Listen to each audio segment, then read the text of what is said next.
नमस्कार, अभिवादन स्वीकार कीजिए राजेश्वरी सांकृत्यायन का। आज की स्पेशल रिपोर्ट में हम बात करेंगे लाल बहादुर शास्त्री के बाद बनी प्रधानमंत्री की, जिन्हें शुरुआती दौर में गूंगी गुड़िया की उपाधि दी गई थी, किंतु बहुत ही कम समय में अपने साहसिक निर्णयों से इंदिरा गांधी ने साबित कर दिखाया था कि वो एक गूंगी गुड़िया नहीं बल्कि लौह महिला हैं। 19 नवंबर 1917 को पंडित जवाहरलाल नेहरू के घर जब प्रियदर्शनी नामक कन्या ने जन्म लिया था, तो किसे पता था कि यही कन्या आगे चलकर न केवल इस देश की बागडोर संभालेगी, बल्कि इसकी दबंगता पूरी दुनिया में मिसाल बन जाएगी। ऑक्सफोर्ड और स्विट्जरलैंड में उच्च शिक्षा प्राप्ति के पश्चात इंदिरा गांधी ने भी उच्च पद पर नौकरी करने या कोई अन्य कार्य करने के बजाय अपना जीवन देश सेवा में ही समर्पित करने का निश्चय किया। देशभक्ति की भावना इंदिरा गांधी जी में बचपन से ही कूट कूट कर भरी थी। विदेशी वस्तुओं के बहिष्कार के आह्वान से प्रेरित होकर बचपन में ही इन्होंने अपने घर के बाहर अपने कीमती कपड़ों की होली जलाकर न केवल अपनी इसी भावना का परिचय दिया था, बल्कि उसके बाद इंदिरा गांधी जी से प्रेरणा लेकर इस आंदोलन ने पूरे देश में जोर पकड़ा था। इंदिरा गांधी जी के स्कूली दिनों में एक दिन स्कूल में गांधी जी के आमरण अनशन को लेकर एक सभा का आयोजन था, जिसमें बच्चों को भी बोलने का अवसर दिया गया था। जब इंदिरा गांधी जी ने बोलना शुरू किया तो सभागार में सन्नाटा छा गया और सभी एकटक इंदिरा को निहारने लगे कि इतनी छोटी बालिका इतनी गूढ़ बातें कैसे कर रही है। उन्होंने कहा, आखिर स्वर्ण अपने ही दलित भाइयों को गिरा हुआ, छूत और निकृष्ट क्यों समझते हैं तथा उनके साथ दुर्व्यवहार और अत्याचार क्यों करते हैं। अगर हमने अपनी ही सेवा करने वालों का इस तरह से निरंतर तिरस्कार न किया होता तो आज अंग्रेजों को इस प्रकार लाभ उठाने का अवसर न मिल रहा होता और न ही बापू को इस तरह से आमरण अनशन कर अपने प्राण दांव पर लगाने पड़ते। इंदिरा गांधी जी की इन गूढ़ और तर्क सम्मत बातों से सभी नतमस्तक थे और उनकी सराहना कर रहे थे। इंदिरा में बचपन से ही एक अच्छी राजनेता होने के तमाम गुण विद्यमान थे। 21 वर्ष की आयु में वह कांग्रेस में शामिल होकर सक्रिय राजनीति में कूद पड़ी। उसके बाद उन्होंने आज़ादी के आंदोलन में बढ़ चढ़कर हिस्सा लिया। 1942 में उन्होंने फिरोज गांधी से प्रेम विवाह किया, किंतु 1960 में फिरोज गांधी का अकस्मात निधन हो गया। पिता जवाहरलाल नेहरू के निधन के बाद देश की बागडोर संभालने की जिम्मेदारी इंदिरा के कंधों पर आई तो अपनी दृढ़ता, दबंगता, निडरता और वाकपटुता से उन्होंने दुनिया भर को अपना लोहा मानने को विवश कर दिया।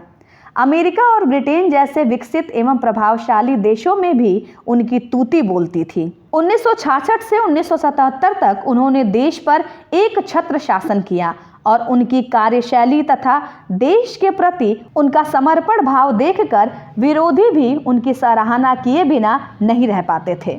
बैंकों के राष्ट्रीयकरण तथा 1971 के भारत पाक युद्ध में भारत की शानदार जीत के बाद इंदिरा जी जनमानस की आंखों का तारा बन गई थी, किंतु 1975 से 1977 के इमरजेंसी काल ने उनकी छवि पर ग्रहण लगाने में प्रमुख भूमिका निभाई और इस दौर ने उनकी छवि एक तानाशाह के रूप में स्थापित कर दी।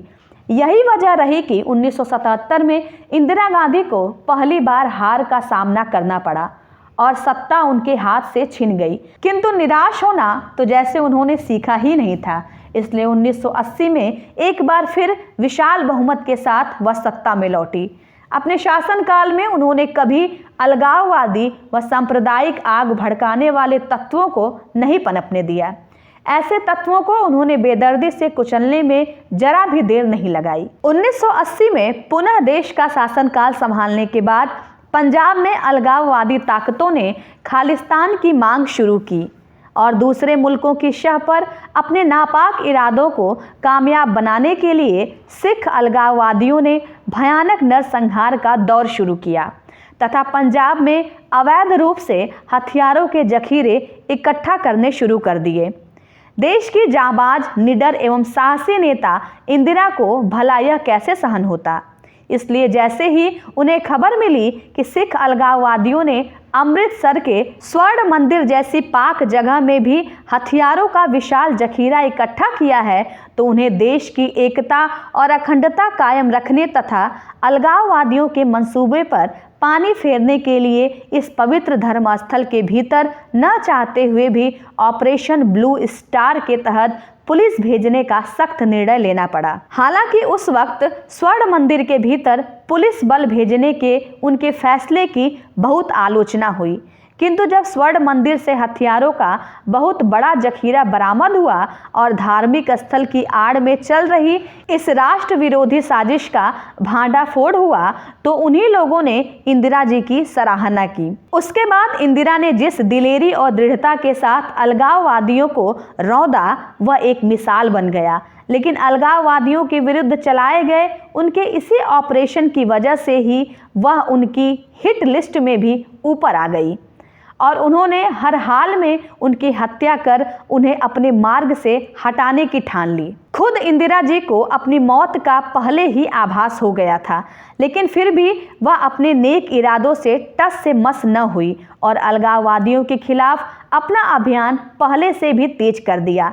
30 अक्टूबर 1984 को भुवनेश्वर की एक विशाल जनसभा को संबोधित करते हुए इंदिरा ने अपनी हत्या का पूर्वाभास होने का स्पष्ट संकेत देते हुए कहा था, देश की सेवा करते हुए यदि मेरी जान भी चली जाए तो मुझे गर्व होगा।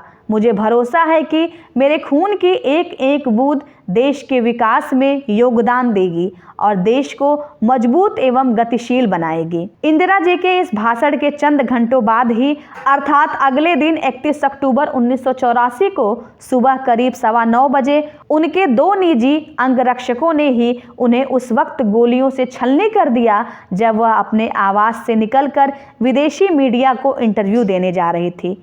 इस हत्याकांड से जहां पूरे देश में शोक की लहर छा गई, वहीं दूसरी ओर इंदिरा जी का शहीदी रक्त रंग लाया और इस नृशंस हत्याकांड के बाद सिख समुदाय की ओर से सिख अलगाववादियों को मदद मिलनी भी बंद हो गई और इंदिरा जी की शहादत के साथ ही खालिस्तान की मांग भी गहरे दफन हो गई। इंदिरा जी अक्सर कहा करती थी कि उन कायरों और बुज़दिलों पर मातम करो जो दुनिया के जुल्मों से घबराकर इस तरह आंखें बंद कर लेते हैं जैसे कि कुछ हुआ ही न हो। आप देख रहे थे स्पेशल रिपोर्ट। यदि आपको यह रिपोर्ट अच्छी लगी हो तो प्लीज़ हमारे चैनल को लाइक, शेयर और सब्सक्राइब करें। राजेश्वरी को सुनने के लिए आपका धन्यवाद।